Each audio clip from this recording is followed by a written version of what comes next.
retour au pays est triomphal. La foule s'étale à perte de vue. Étienne Tshisekedi a 83 ans. Il vient de passer près de 2 ans en Belgique pour se soigner. Il n'a plus la fougue de ses jeunes années, mais cet accueil spectaculaire prouve qu'il reste aux yeux des Kinois l'opposant ultime en RDC. Opposant, il ne l'a pas toujours été. Au début des années 1960, il entame sa carrière politique aux côtés de Joseph Désiré Mobutu. En 1965, il devient son ministre de l'Intérieur et au fil des ans s'affirme comme l'un des piliers du régime dictatorial qui sévit dans l'ex-Congo belge. Les relations entre les deux hommes se dégradent ensuite. 1980, c'est la rupture. Étienne Tshisekedi dénonce les dérives du pouvoir de Kinshasa.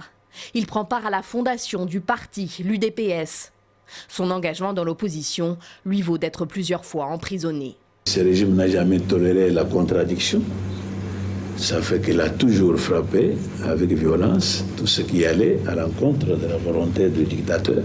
En 1996, le régime Mobutu se meurt. Le maréchal président, malade, affaibli, n'exerce plus le pouvoir. Alors que les troupes de Laurent Désiré Kabila s'approchent de Kinshasa.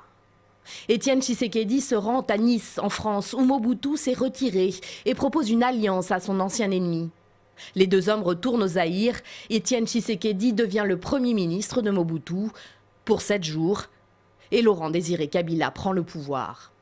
Opposant à Kabila père jusqu'à son assassinat en 2001, puis à Kabila fils, le sphinx de Limete, comme on le surnomme, boycotte la présidentielle de 2006, les premières élections libres de son pays, qui consacre Joseph Kabila comme président de la RDC. 5 ans plus tard, en 2011, il joue le jeu démocratique et fait activement campagne.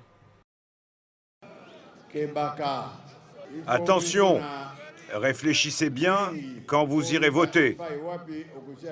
Ne mettez pas n'importe quel bulletin dans l'urne. Il faut suivre mes consignes si vous voulez que le changement arrive dans notre pays. À la suite d'un scrutin décrié, Joseph Kabila est une nouvelle fois proclamé président de la République. Étienne Tshisekedi, très en colère, revendique la victoire et demande à ses partisans de se mobiliser.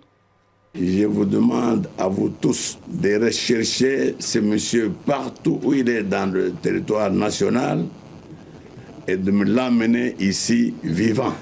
Depuis lors, il se fera appeler président et prêtera même serment chez lui dans sa résidence de Limete à Kinshasa.